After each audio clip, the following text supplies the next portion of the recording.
Você já sentiu o chão sumir debaixo dos seus pés, como se de repente tudo aquilo que você acreditava desmoronasse em silêncio? Foi assim comigo. Depois de 45 anos de casamento, perdi o homem que esteve ao meu lado em cada sorriso e em cada lágrima. Ainda vestia preto de luto, ainda sentia o cheiro das flores do funeral murchando no ar. E foi nesse momento que ouvi as palavras que mais me feriram na vida.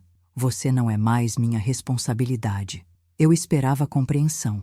Eu esperava que minha filha, aquela que embalei em tantas noites frias, me oferecesse abrigo, consolo, um simples gesto de amor. Mas o que recebi foi um ultimato. Ou eu arrumava um trabalho aos 68 anos, ou deveria encontrar outro lugar para viver. É cruel descobrir que, na velhice, quem você mais ajudou é quem primeiro vira as costas. Mas a vida é cheia de reviravoltas. O que parecia o fim de tudo foi, na verdade, o começo de uma nova história. Uma história que me levou a um lugar inesperado, a uma mansão cheia de segredos, e a um reencontro que mexeu com tudo aquilo que eu julgava estar adormecido. Um encontro com um amor do passado que eu achava enterrado para sempre. E eu te convido a ficar comigo até o final, porque talvez, assim como eu, você descubra que nunca é tarde demais para recomeçar, e que às vezes o que parecia ser o maior abandono se transforma no caminho para a cura, para o perdão e para uma segunda chance no amor. Eu nunca pensei que depois de 45 anos de casamento, o silêncio da casa fosse tão ensurdecedor. Cada canto ainda guardava o eco da risada de Arthur, meu companheiro de vida. As flores do funeral ainda murchavam no vaso, lembrando-me de que ele não voltaria. E foi nesse cenário de luto que minha filha, Helena, entrou na cozinha com aquela expressão firme, sem espaço para diálogo. Mãe, ou você trabalha ou vai para a rua. A xícara que eu segurava escorregou, se espatifou no chão. E junto com o café derramado, senti que minha vida também estava em ruínas. Helena não parecia a menina que eu embalei durante tantas noites frias. Aos 42 anos, ela tinha herdado o queixo firme do pai, mas não a ternura do coração dele. Enquanto eu ainda vestia preto e chorava em silêncio, ela falava de contas, despesas e prioridades. Era como se meu luto fosse um incômodo para ela. Eu tenho minha família agora, minhas responsabilidades. Você vai ter que se virar. Cada palavra caía como uma facada lenta, revelando uma ingratidão que eu nunca tinha imaginado enfrentar. A dor do abandono na velhice não é apenas solidão, é um sentimento de invisibilidade. Eu era mãe, esposa, cuidadora, a base de tudo. E de repente, parecia que nada disso importava. Helena se moveu pela cozinha como se fosse a dona da casa, conferindo contas, organizando papéis, sem ao menos me olhar nos olhos. Você não é mais minha responsabilidade. Foi a sentença final antes de ela pegar a bolsa e sair, deixando-me ajoelhada entre cacos de porcelana. Enquanto juntava os pedaços, senti o peso da idade. Os joelhos doíam, as mãos tremiam. Pensei em Arthur, no quanto ele me protegia desses fardos. Senti uma mistura de raiva e culpa. Raiva por estar sendo descartada. Culpa por talvez ter criado uma filha tão fria. É um dilema cruel, sobreviver com dignidade ou se curvar ao orgulho ferido.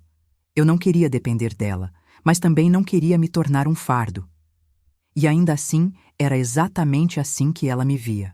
À noite, na solidão do quarto de visitas, sim, ela já tinha se instalado no quarto principal, fiquei olhando para o teto e me perguntando quando foi que perdi o lugar de mãe para me tornar apenas um peso. O choque entre gerações estava estampado ali.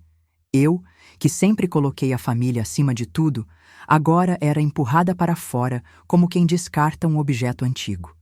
E no fundo, o que mais doía era saber que para Helena era apenas uma questão prática. Aquele momento me fez encarar um medo que eu sempre empurrei para longe, o de recomeçar na terceira idade. Era um caminho que eu nunca imaginei trilhar. Aos 68 anos, viúva, sem mais ninguém ao lado, eu precisava decidir entre me afundar na mágoa ou levantar, ainda que com o coração pesado. Mas como fazer isso quando até a própria filha te rejeita? Como juntar forças quando quem deveria estender a mão é quem mais te empurra para o abismo? O abandono familiar tem um peso que palavras não conseguem traduzir completamente. É uma traição silenciosa que corrói de dentro para fora. Mas às vezes é preciso chegar ao fundo do poço para descobrir que ainda há um caminho, mesmo que seja inesperado. E foi ali, naquela noite de choro contido, que percebi: a vida ainda ia me obrigar a seguir, gostando ou não. Eu só não sabia que esse caminho me levaria a um reencontro que mudaria tudo. Na manhã seguinte, Helena entrou no quarto sem bater, segurando o celular com um ar de decisão. Já resolvi o seu problema, mãe. Consegui uma entrevista para você. É amanhã. Eu mal tive tempo de reagir. Ainda de luto, ainda confusa, e agora empurrada para algo que não pedi. Entrevista para quê? Perguntei, com a voz falhando. Ela largou o aparelho na cômoda, como quem não tem paciência para explicações longas. Enfermagem particular. Um homem bilionário paralítico. Você vai morar lá e cuidar dele. É melhor do que ficar aqui sem fazer nada. As palavras dela soaram como uma sentença. Eu tinha sido enfermeira antes de casar com Arthur, mas isso fazia mais de 40 anos. As técnicas, os procedimentos, tudo tinha mudado. Eu não tenho mais prática, Helena. Não sei se vou dar conta. Ela apenas me olhou com frieza. Não é medicina, mãe. É só companhia, ajudar com o básico. E se não aceitar, vai ter que procurar onde morar. Eu não posso te carregar para sempre. Essa frase ecoou na minha mente. Não posso te carregar para sempre. Quando foi que amar virou carregar? A insegurança me tomou por inteira. Eu era uma mulher que, apesar da dor, sempre soube se virar. Mas ali me sentia vulnerável como nunca. Aos 68 anos, precisava ir atrás de trabalho, não por escolha, mas por imposição. Era humilhante. Eu, que cuidei da filha, do marido, da casa, agora dependia de um emprego para não ser jogada na rua. O dilema entre orgulho e sobrevivência me corroía. Como aceitar isso sem me sentir derrotada? Naquela noite, fiquei sentada sozinha na cozinha, olhando para a pilha de contas sobre a mesa. Helena já tinha saído para jantar com amigos, como se nada estivesse acontecendo. O café, ainda manchado no chão, parecia um símbolo da minha vida. Quebrada, suja, sem forma. Lembrei de quando Arthur me pedia para não me preocupar. Dizia que sempre me protegeria. Mas agora ele não estava aqui. E eu precisava tomar uma decisão que não queria tomar. Aceitar aquele trabalho significava abrir mão da pouca dignidade que me restava. Mas recusar era assinar minha sentença de solidão e abandono. E no fundo, havia também o medo do desconhecido. Um homem bilionário, paralisado, com uma mansão cheia de regras. Que tipo de pessoa ele seria? Eu seria tratada como funcionária ou como um ser humano? Eu não sabia. E o pior era não ter escolha. Quando chegou a manhã da entrevista, minhas mãos tremiam tanto que mal conseguia arrumar o cabelo. Helena me deixou na porta de uma mansão que parecia saído de um filme. Um portão imenso, jardins impecáveis, uma entrada que intimidava. É aqui, ela disse sem emoção. Tente não estragar isso. É sua única chance. E sem sequer me desejar sorte, ela partiu. Fiquei ali, diante de um portão que parecia separar duas vidas. A que eu conhecia e a que estava prestes a começar. Respirei fundo e toquei a campainha. Meu coração batia como se fosse explodir. Eu não sabia que, ao atravessar aquela porta, meu destino mudaria completamente. Que não seria apenas um emprego, mas um reencontro com algo que eu pensei ter perdido para sempre. A porta da mansão se abriu com um rangido suave, revelando uma mulher de postura rígida e olhar avaliador. A senhora deve ser Clara Martins. Eu sou Patrícia, a administradora da casa. Entre, por favor. Dei os primeiros passos hesitantes, sentindo o peso de cada detalhe ao meu redor. Mármore polido refletia a luz dos lustres de cristal. Quadros caros exibiam rostos de pessoas que pareciam vir de outra era, e um cheiro leve de flores frescas impregnava o ar. Eu me senti pequena, deslocada, como uma intrusa num lugar onde claramente não pertencia. Enquanto Patrícia me guiava por corredores intermináveis, explicou com um tom neutro. O Sr. Hawthorne exige pontualidade e discrição. Ele é exigente. Já passou por 17 cuidadores nos últimos 2 anos. Meu estômago revirou. 17? O que fazia essas pessoas desistirem? Era medo? Era arrogância? Senti um arrepio percorrer a espinha. Patrícia parou diante de uma imensa porta dupla e respirou fundo. Antes de entrarmos, preciso avisar. Ele pode ser difícil, mas é ele quem decide quem fica. As portas se abriram, revelando uma biblioteca monumental. Estantes iam do chão ao teto, cheias de livros com lombadas gastas, e enormes janelas deixavam a luz da tarde entrar, iluminando um jardim perfeitamente cuidado. Perto da janela, sentado em uma cadeira de rodas com linhas modernas, estava ele. Cabelos prateados, traços fortes que, mesmo envelhecidos, ainda denunciavam a beleza de outros tempos. Ele virou lentamente o rosto para me olhar, e naquele instante, algo inexplicável aconteceu. Seus olhos eram de um azul profundo, tão raro que pareciam guardar segredos. Quando encontraram os meus, senti um leve estremecimento. Havia um brilho de curiosidade, quase de reconhecimento. Mas como isso seria possível? Eu nunca tinha visto aquele homem. Ainda assim, aquela sensação estranha de familiaridade se instalou. Ele me analisou em silêncio por longos segundos, como se estivesse procurando algo que não conseguia nomear. Senhora Martins, ele disse, com uma voz grave e pausada. Sente-se. Sentei, tentando esconder o nervosismo que tomava conta de mim. Ele continuou me observando, sem desviar o olhar. Patrícia me contou que você foi enfermeira antes de se casar. Assente, apertando as mãos no colo. Sim, há muitos anos. Ele inclinou levemente a cabeça, como se cada palavra minha fosse importante. E seu marido faleceu recentemente. Não era uma pergunta, era uma afirmação. Senti um nó na garganta. Sim, murmurei. Por um instante, um lampejo de algo quase humano passou por sua expressão, um misto de empatia e melancolia. Lamento sua perda. A frase foi dita de forma contida, mas havia uma carga estranha nela, como se ele entendesse mais do que dizia. Eu agradeci com um leve aceno, sem coragem de encarar aqueles olhos que pareciam atravessar o tempo. E então ele perguntou algo que me gelou por dentro. Clara, nós já nos vimos antes? Eu engoli seco, forçando um sorriso educado. Não, senhor. Acho que não. Mas por dentro, algo gritava que não era tão simples. Havia algo no formato do rosto dele, no jeito que inclinava a cabeça, algo que despertava memórias que eu não conseguia acessar completamente. Ele manteve o olhar fixo em mim por mais alguns segundos, como se não acreditasse na minha resposta. Depois apenas disse: Vamos ver se você consegue ficar. Eu preciso de alguém. Confiável. Saí daquele encontro com um turbilhão de sensações. Ele era frio, direto, mas havia algo por trás daquela fachada. Algo que parecia preso, engessado, como as próprias pernas que não se moviam. Eu não sabia explicar, mas tinha a impressão de que aquele homem carregava uma história que ia além do que os olhos viam. E de algum modo, eu sentia que minha presença mexia com algo adormecido nele. Naquela noite, deitada no quarto luxuoso que Patrícia havia me mostrado, fiquei pensando no olhar dele. Era como se ele estivesse tentando decifrar quem eu era. E de forma inquietante, eu também estava tentando decifrá-lo. Mal sabia que aquele encontro era só o começo de uma verdade que viria à tona, arrancando segredos enterrados há décadas. Os primeiros dias naquela mansão foram um estranho equilíbrio entre disciplina rígida e silêncios carregados.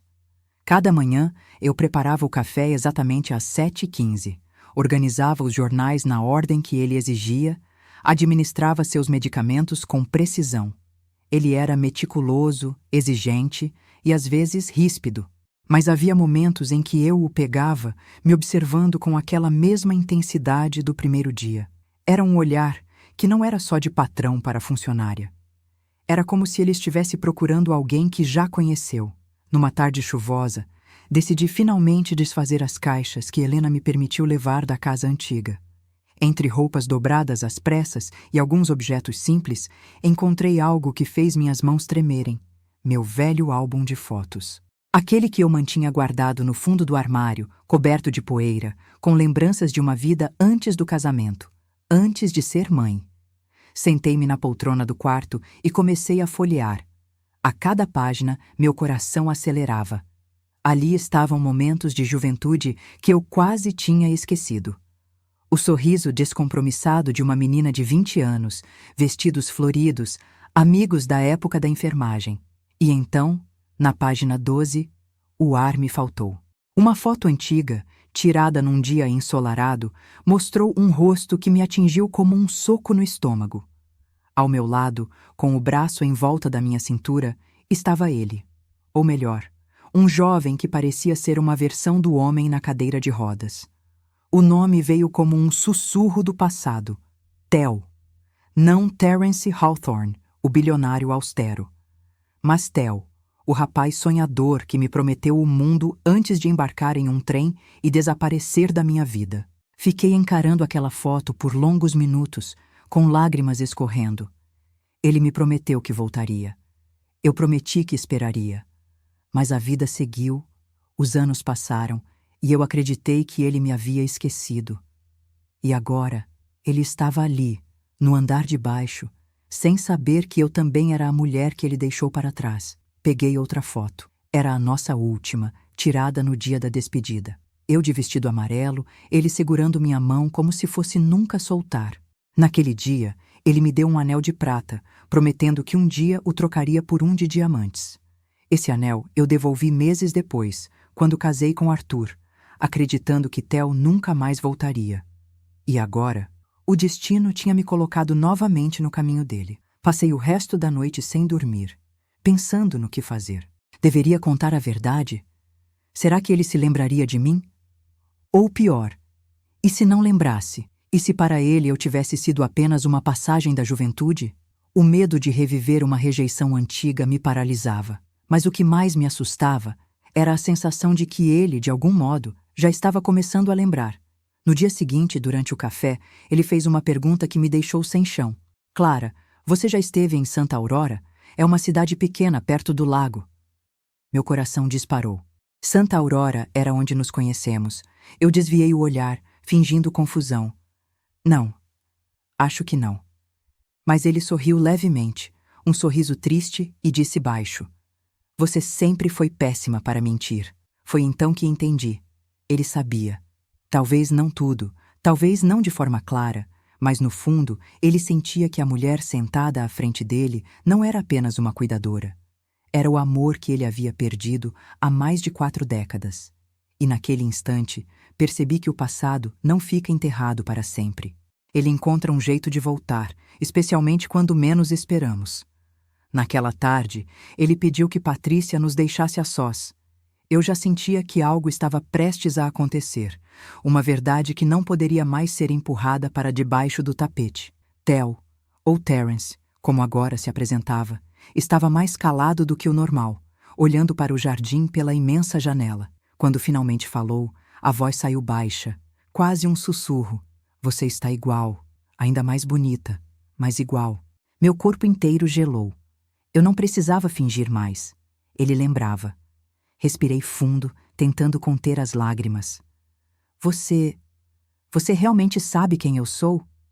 Ele girou a cadeira lentamente, e os olhos azuis que eu conhecia tão bem se encheram de uma emoção que eu não conseguia decifrar.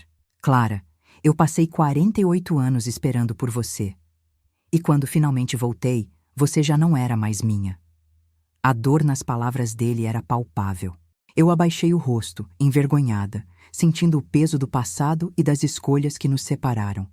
Ele estendeu a mão trêmula. Dentro dela, um pequeno objeto que me arrancou um soluço. O anel de prata que ele me dera naquela despedida distante. Eu nunca consegui jogar fora. Nunca consegui trocar por outro, porque nenhum outro fazia sentido sem você. Eu toquei o anel com delicadeza, como se fosse feito de vidro. Era impossível acreditar que, depois de tudo, ele ainda carregava aquele símbolo. Eu pensei que você tivesse me esquecido, murmurei. Esquecer você? Ele riu com amargura. Clara, Eles roubaram minhas cartas. Me disseram que você tinha seguido em frente, que não queria mais me ver. Eu voltei para Santa Aurora meses depois, mas você já estava casada. Fiquei do lado de fora da igreja, escondido, assistindo você prometer sua vida a outro homem. Senti o coração apertar como se fosse estourar. Eu também tinha esperado. Eu também tinha chorado. E tudo não passou de um cruel mal-entendido. Por um instante, ficamos em silêncio, apenas respirando o mesmo ar pesado de memórias. Então, ele segurou minha mão com força surpreendente para alguém tão fragilizado. Clara, eu nunca me casei, nunca amei outra mulher. Eu construí impérios, viajei o mundo, mas em todas as cidades, em cada sala cheia de gente, sempre procurei você. Eu chorei sem vergonha dessa vez, deixando que as lágrimas corressem livres, porque não havia palavras que pudessem curar 48 anos de espera.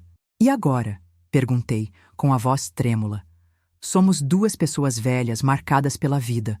O que podemos fazer com o que sobrou? Ele sorriu, um sorriso suave, quase menino. Podemos tentar. Podemos construir algo novo com o que sobrou. Eu não quero o seu passado, nem o seu futuro. Eu só quero você. Ainda que seja só por mais um dia, um mês, um ano, naquele momento, percebi que o tempo não destrói o amor verdadeiro. Ele o transforma. Ele o deixa mais maduro, mais profundo. E, enquanto eu abraçava Theo, agora Terence, sentindo o cheiro leve de hortelã do perfume que ele ainda usava, soube que, de alguma forma, o destino tinha nos dado uma segunda chance. E eu não ia desperdiçá-la. Helena apareceu sem avisar, como sempre fazia quando queria controlar algo. Entrou na mansão de queixo erguido, olhando tudo ao redor como quem avaliava o valor de cada peça de decoração. Então é aqui que você está, disse com um tom carregado de ironia. Eu tentei manter a calma, mas já sentia o veneno escondido por trás das palavras. Ela olhou para Terence, que estava ao meu lado, e completou com um sorriso falso. E este é o bilionário que você está cuidando? Tentei explicar que meu relacionamento com Terence não era apenas profissional, que havia uma história muito maior por trás de tudo. Mas antes que eu pudesse terminar, Helena me interrompeu. Por favor, mãe, não me diga que está se iludindo com esse teatro. Ele é rico, vulnerável e solitário. Qualquer mulher poderia se aproveitar disso. E, francamente, é o que parece que você está fazendo. A acusação soou como um tapa na cara. Eu, que sempre vivi com dignidade, agora era vista como uma aproveitadora. Terence, calmo, respirou fundo e olhou para Helena com aquele olhar frio que só ele sabia dar. Sua mãe não está me usando. Se alguém nesta história já a usou, não fui eu. Helena franziu a testa confusa. Como assim? E então ele continuou, sem elevar a voz. Você a expulsou de casa semanas depois de perder o marido. Você a forçou a trabalhar para não arcar com as despesas. Isso não é cuidado, é descaso. E agora aparece aqui, preocupada.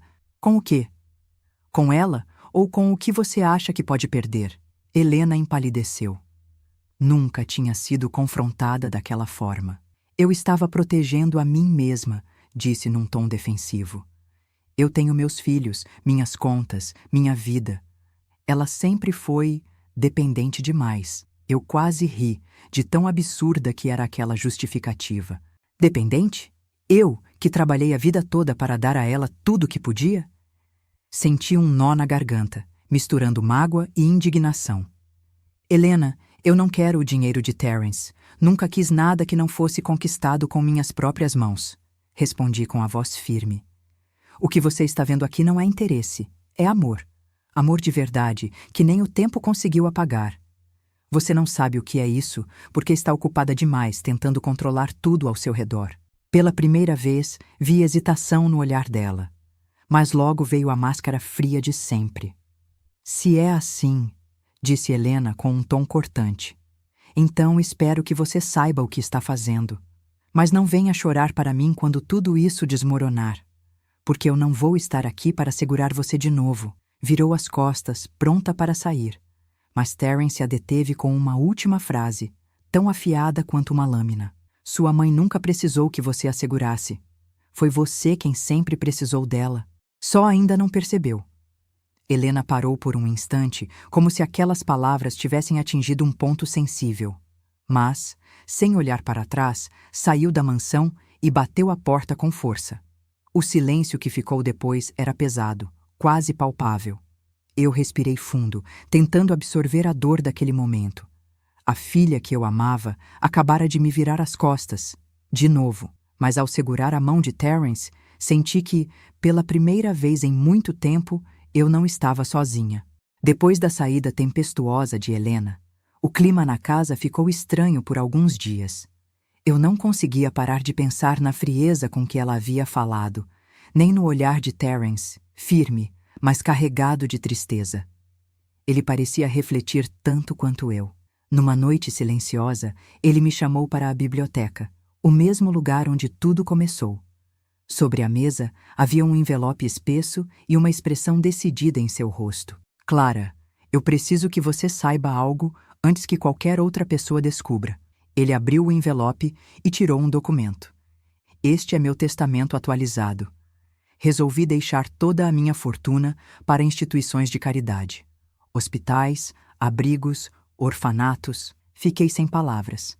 Ele continuou. Não quero que ninguém, nem mesmo Helena, ache que você está aqui por dinheiro. Você não vai herdar nada. Tudo que podemos ter é apenas nós dois. Senti um misto de alívio e dor. Alívio por ele ter tomado essa decisão para nos proteger, mas dor por saber que minha filha jamais entenderia a pureza disso. Terence, você não precisava fazer isso por mim, murmurei, mas ele segurou minha mão com firmeza. Eu precisava, Clara, porque não quero que ninguém questione o que sinto por você, nem mesmo você. Não é sobre o que tenho, é sobre quem eu sou e quem nós somos juntos. Aquelas palavras foram como um bálsamo para a ferida que Helena havia aberto com suas acusações. Dias depois, Helena voltou, mais fria, mais calculista. Então é verdade, disse ao ouvir sobre o testamento. Você vai dar tudo para a caridade e deixar minha mãe... Com o quê? Com promessas? Antes que eu pudesse falar, Terence respirou fundo e respondeu calmamente. Com amor. Coisa que você parece ter esquecido como se dá. A frase caiu como uma sentença final. Helena ficou sem reação por um instante. Depois apenas balançou a cabeça e sussurrou. Vocês dois são loucos. Quando ela se foi de novo, percebi que estava em uma encruzilhada. Eu poderia tentar reconquistá-la, provar minha inocência, implorar por compreensão. Ou poderia, pela primeira vez na vida, escolher o que me fazia bem, sem culpa. Terence olhou para mim com um misto de pergunta e esperança. Clara, você quer mesmo ficar? Quer ficar por mim, mesmo que o preço seja perder sua filha? Olhei para ele, para os olhos que me esperaram por 48 anos, para o homem que nunca me esqueceu, mesmo sem garantias. E naquele instante, entendi que amor verdadeiro não é uma escolha fácil. Ele sempre exige algo em troca. Respirei fundo, sentindo o peso do momento, e respondi. Sim, Terence. Quero ficar. Não por conforto, não por conveniência. Quero ficar porque, pela primeira vez em muito tempo, estou escolhendo a mim mesma. Ele sorriu. Um sorriso que misturava gratidão e alívio. Então vamos enfrentar tudo juntos. E se um dia ela quiser entender, estaremos aqui. Foi assim que selamos nossa decisão. Não era só sobre nós dois, era sobre finalmente viver de forma livre, sem as correntes das expectativas dos outros. Pela primeira vez, eu escolhi seguir o amor, mesmo que isso significasse abrir mão do que antes eu achava indispensável. Meses se passaram desde o último confronto com Helena. A princípio, o silêncio dela foi um alívio, mas com o tempo virou uma dor surda. Eu ainda era mãe. Ainda sentia falta daquela conexão, mesmo sabendo que ela tinha me ferido. Às vezes, à noite, eu ficava olhando as fotos antigas da família e me perguntava onde exatamente tínhamos nos perdido. Terence percebia meu olhar distante e apenas segurava minha mão, como quem sabia que certas dores precisam de tempo para se curar. Foi em uma tarde inesperada que Patrícia veio até mim. Dona Clara, sua filha está aqui. Quer falar com a senhora. Meu coração disparou. Parte de mim queria fugir, outra parte queria, finalmente, ouvir o que ela tinha a dizer. Quando Helena entrou no salão, notei algo diferente. Não havia o ar altivo de sempre. Ela parecia cansada, abatida, humana. Sentou-se diante de mim e demorou alguns segundos para falar. Mãe, eu descobri coisas sobre o papai, coisas que mudaram tudo o que eu pensava sobre ele e sobre você. Ela respirou fundo, os olhos marejados. Papai não era o homem perfeito que eu idealizava. Encontrei cartas. Ele tinha outra mulher nos últimos anos. Eu não sabia lidar com isso. Eu estava com tanta raiva, me sentindo traída, e joguei tudo em cima de você. Achei que se te afastasse, eu não teria que encarar o que estava sentindo. As lágrimas começaram a escorrer. Pela primeira vez, Helena não parecia a mulher dura que eu conhecia. Ela parecia a filha que um dia foi vulnerável nos meus braços. Eu fiquei em silêncio, deixando que ela falasse. Eu fui cruel, mãe. Eu te julguei, te acusei de coisas horríveis. Eu não conseguia suportar a ideia de que você pudesse ser feliz de novo, enquanto eu estava presa na minha própria dor. E agora, eu só queria poder voltar no tempo e fazer diferente. Estendi a mão para tocar a dela, sentindo uma mistura de tristeza e alívio. Helena, eu sempre estive aqui, mesmo quando você me empurrou para longe. Eu só queria que você fosse feliz, mesmo que isso significasse ficar sozinha. Terence, que ouvia tudo em silêncio, apenas completou com serenidade. Sua mãe nunca precisou de sua aprovação para amar, mas ela sempre precisou do seu respeito. Talvez seja a hora de dar isso a ela. Helena me olhou com olhos cheios de arrependimento. Eu não sei se consigo ser a filha que você merece, mas eu quero tentar. Se você ainda me quiser na sua vida. Eu sorri, sentindo o nó na garganta desatar. Sempre, minha filha, sempre. Aquele abraço foi diferente de todos os outros. Não era o abraço perfeito que cura tudo de uma vez, mas um começo. Um sinal de que, apesar de tudo, o amor ainda existia, escondido debaixo das camadas de mágoa. Não falamos de perdão naquele momento. Apenas ficamos em silêncio, sentindo o peso dos anos começando a se dissolver. Era o início de uma reconciliação, lenta, mas real. Nos dias seguintes, Helena começou a visitar a mansão com mais frequência. Aos poucos, foi conhecendo o verdadeiro Terence, não o bilionário distante que ela imaginava, mas o homem que me amava antes mesmo de ela nascer. Vi no olhar dela um misto de estranheza e, quem sabe, um lampejo de compreensão. Ela ainda não aceitava tudo, mas estava disposta a tentar. E isso, para mim, já era um milagre. 6 meses depois daquela conversa transformadora, minha vida já não parecia a mesma. A mansão, antes tão fria e silenciosa, agora tinha um ar de lar. Eu e Terence nos casamos discretamente no conservatório envidraçado, com poucas testemunhas, sem ostentação. Não era o casamento de contos de fadas que sonhamos na juventude, mas era o casamento real, maduro, construído sobre tudo o que vivemos e sobrevivemos. Quando ele colocou uma simples aliança dourada no meu dedo, senti que, finalmente, estava onde sempre deveria ter estado. Helena compareceu. Não foi fácil para ela. Eu via em seu olhar uma luta interna. Mas no momento em que disse sim, ela sorriu. Um sorriso tímido, ainda confuso, mas sincero.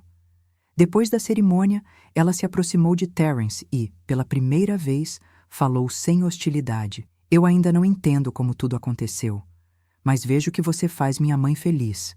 Isso é o que importa. Ele apertou a mão dela com firmeza e respondeu apenas: sempre foi isso que importou. Os dias seguintes foram simples, cheios de pequenos gestos que antes eu não percebia. Tomávamos café da manhã no jardim, ele me contava histórias que nunca havia compartilhado com ninguém.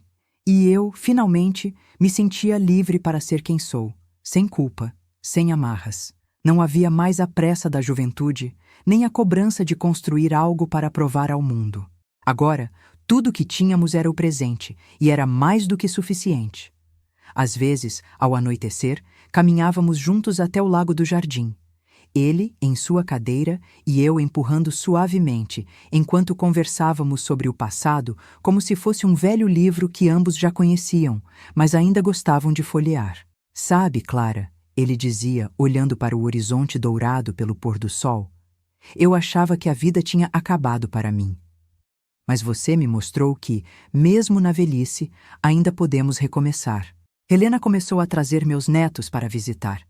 Ver aqueles pequenos correndo pelos corredores da mansão trouxe uma alegria que eu achava que não voltaria.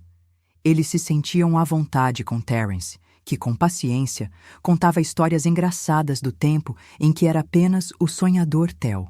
Aos poucos, o que era mágoa virou convivência. Não perfeita, mas possível. Era um novo tipo de família, construída com cicatrizes e aprendizados. E às vezes, à noite, quando estávamos apenas nós dois no silêncio do quarto, ele pegava minha mão e a beijava devagar, como fazia quando éramos jovens. Você sempre ficou linda de amarelo, sussurrava, lembrando do vestido que eu usava naquela despedida antiga. Eu sorria e encostava a cabeça em seu ombro, sabendo que aquele amor tinha atravessado o tempo, as perdas e até os enganos, e que agora, finalmente, ele era nosso, sem medo, sem segredos. Descobri que a vida pode ser generosa, mesmo depois de tudo, que o amor não acaba, apenas espera, e que às vezes é preciso perder quase tudo para encontrar o que realmente importa. Enquanto olhava para o futuro ao lado de Terence, com Helena se aproximando aos poucos e meus netos enchendo a casa de risos, percebi que o tempo, embora cruel, também pode ser misericordioso, e que nunca é tarde para recomeçar. E agora, olhando para tudo o que vivi, percebo que a vida é cheia de reviravoltas que nunca conseguimos prever. Às vezes, quem mais amamos nos fere de forma inimaginável. Mas com o tempo, também aprendemos que o perdão pode curar feridas profundas. Às vezes, o amor que achávamos perdido para sempre está apenas esperando o momento certo para voltar. E principalmente, que nunca é tarde para escolher a si mesma, para encontrar força onde parecia não haver mais nada. Se você estivesse no meu lugar, o que faria? Teria coragem de recomeçar aos 68 anos? Perdoaria quem te machucou? Ou deixaria o orgulho falar mais alto? Pense nisso, porque todos nós, em algum momento, somos colocados à prova pelo destino. Quero muito saber o que você pensa. Conte nos comentários se já viveu uma situação parecida ou se conhece alguém que teve uma segunda chance na vida. Deixe também a cidade de onde você está assistindo para que eu possa ver até onde essa história chegou. E, se essa história tocou seu coração, não esqueça de se inscrever no canal, ativar o sininho de notificações e compartilhar com quem você acha que precisa ouvir essa mensagem de esperança. Porque histórias como essa nos lembram que o tempo pode levar muita coisa, mas nunca leva o amor verdadeiro.